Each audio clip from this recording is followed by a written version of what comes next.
নবীজি দুনিয়া থেকে বিদায় নিয়ে যাওয়া ঠিক 3 দিন আগের ইতিহাস আপনাকে আমি বলি। নবীজি অনেক অসুস্থ হয়ে পড়লেন, বিছানাগ্রস্ত নবীজি হয়ে পড়লেন, বিছানায় শুয়ে আছে।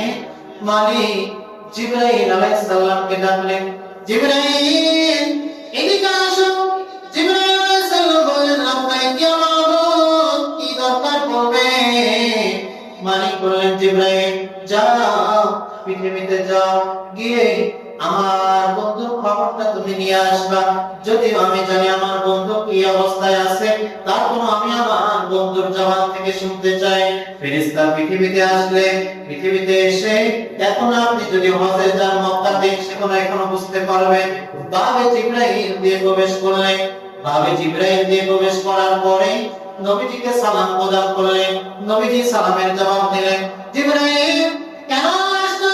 নবীজি প্রশ্নের জবাবে জিবরাইল আলাইহিস সালাম বললেন, নবী আল্লাহ পাক বলে পাঠাইছে আপনার শরীর কি অবস্থায় আছে মালিক জানতে চায়।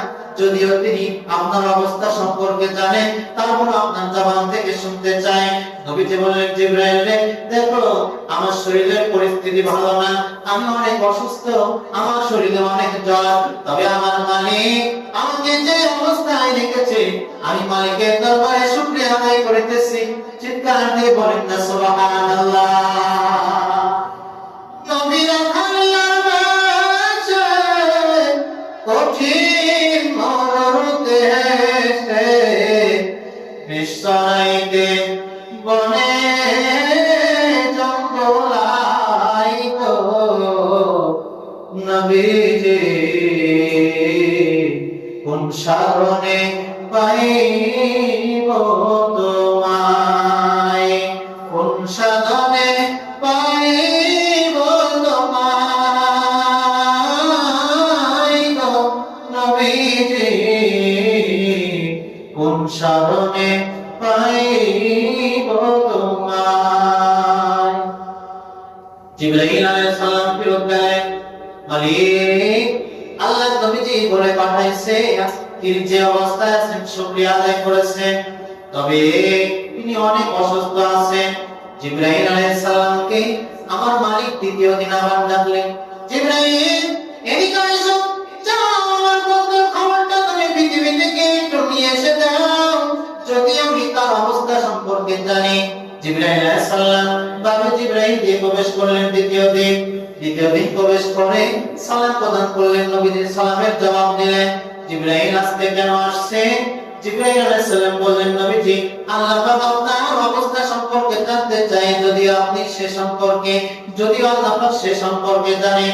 নবীজি বললেন, জিবরাইল আগের তুলনায় আমার শরীরটা অনেক অসুস্থ, তবে আমার মালিক আমাকে যে অবস্থায় রেখেছেন, আমি মালিকের দরবারে শুকরিয়া আদায় করিতেছি। জিবরাইল আলাইহিস সালাম চলে গেলেন মালিকের দরবারে। মালিককে গিয়ে খবর দিলেন। তৃতীয় দিন আবার জিবরাইল আলাইহিস সালামকে ডাকলেন, জিবরাইল এদিকে আসো, নবীজির কাছে খবর নিয়ে আসো, নবীজি কি অবস্থায় আছে। জিবরাইল আলাইহিস সালাম পৃথিবীতে এসে বাবে জিবরাইল দিয়ে প্রবেশ করলেন। বাবে জিবরাইল দিয়ে প্রবেশ করে সালাম প্রদান করলেন। নবীজি সালামের জবাব দিলেন। জিবরাইল আজকে কেন আসলো রে জিবরাইল, বলবনি। জিবরাইল আলাইহিস সালাম বললেন, নবীজি আজকে একা আসি নাই, সঙ্গে আজরাইল আলাইহিস সালামকে নিয়ে আসছি। আজরাইল আলাইহিস সালাম সালাম প্রদান করলেন। নবীজি সালামের জবাব দিলেন। আজরাইল কেমন আসছো? আজরাইল বললেন, নবীজি আল্লাহ পাক বলে পাঠাইছে আপনি যদি চান তাহলে আপনি পৃথিবী থেকে চলে যাবেন, আর যদি আপনি পৃথিবীতে থাকতে চান, আপনি যতদিন পর্যন্ত আপনি পৃথিবীতে থাকবেন কোনো অসুবিধা নাই। তবে নবীজি আমার মালিক বলে পাঠাইছে আপনার সাথে দেখা করার জন্য, আমার মালিক আগ্রহ প্রকাশ করেছে।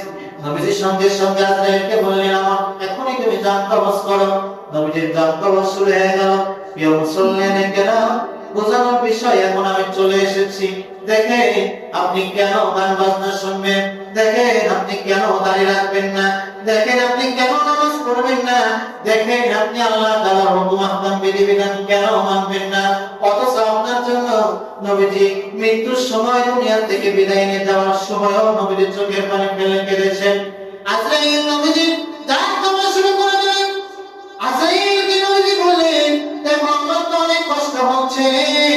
আমার সর্বশেষ উম্মতেরা আসবে, তাদের তো অনেক অনেক কষ্ট হবে। আজরাইল দুনিয়া থেকে বিদায় নিয়ে যাওয়ার সময় তোমার দরবারে একটা আমি আরজি জানাই, তুমি কি রাখবা? আজরাইল আলাইহিস সালাম বলে, নবীজি আপনি বলে, কোনো অসুবিধা নাই। এই দুনিয়া থেকে বিদায় নিয়ে যাওয়ার সময় আপনি যে আরজি আমার কাছে করবেন, যেই কথা আপনি বলবেন, আপনার কথা আমি রাখবো। আজরাইলকে নবীজি বললেন, পৃথিবীতে আমার উম্মতেরা আসবে, তারা অনেক গুনাহগার হবে, তারা হারাম ভক্ষণ করবে, তারা নাজায়েজ বুঝবে না, জায়েজ বুঝবে না, তারা বিভিন্ন সময় গুনাহের কাজে লিপ্ত হয়ে পড়বে, গান বাজনা ঢোল তবলা নিয়ে তারা ব্যতিব্যস্ত হয়ে পড়বে। তবে আজরাইল তোমার কাছে আজকে একটা কথা বলে নিয়ে যাই, আমি চাই আমার যেভাবে তুমি জান কবজ করবা, সেভাবে যেন আমার উম্মতের জান কবজ করা হয়। চিৎকার দিয়ে বলেন না সুবহানাল্লাহ। নবীজি মৃত্যুর সময়, পৃথিবী থেকে বিদায় নিয়ে যাওয়ার সময়ও উম্মতের জন্য কান্নাকাটি করতেছে, আমার যেভাবে জান কবজ করা হবে সেইভাবে যেন উম্মতের জান কবজ করা হয়।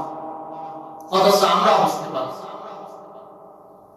তখন আজরাইল কথা দিলে যে নবীজি আপনার কথা এবং আমার মালিকের হুকুম যারা অনুসরণ করে চলবে তাদের জান কবজ আর আপনার জান কবজ ঠিক একই রকম ভাবে করা হবে। তবে যারা অবাধ্য হবে, কথাবার্তা শুনবে না, তাদের জান কবজ বড় ভয়ঙ্কর হবে। এইভাবে পৃথিবীর ভিতরে জান কবজ হবে। আল্লাহ পাক রব্বুল আলামিন সকলকে সঠিক কথাগুলো বুঝে আমল করার তৌফিক দান করুন, আমিন। আরো জোরে বলুন আমিন। তিনটা গুণাগুণ বলছে আল্লাহ পাককে পাওয়ার সহজ তিনটা গুণাগুণ। এক নম্বর, ধৈর্যের সহিত পৃথিবীতে চলাফেরা করতে হবে। দ্বিতীয় নম্বর, মালিকের দরবারে দোয়া করতে হবে। তৃতীয় নম্বর, মালিক যে নিয়ামতগুলো দিয়েছে সেই নিয়ামতগুলো শুকরিয়া আদায় করতে হবে। আল্লাহ পাক রব্বুল আলামিন সকলকে তিনটা গুণাগুণ মানার তৌফিক দান করুন। ওয়াকিল দাওয়ানা আলহামদুলিল্লাহি রাব্বিল আলামিন। ইন্নাল্লাহা ইয়া'মুরু বিল আদলি ওয়াল ইহসান ওয়া ইতা'i যিল কুরবা ওয়া ইয়ানহা আনিল ফাহশা'i ওয়াল মুনকারি ওয়াল বাগই ইয়া'iদুকুম লা'আল্লাকুম তাযাক্কারুন। ফাযকুরুনি আযকুরকুম ওয়াশকুরুনি ওয়া লা তাকফুরুন।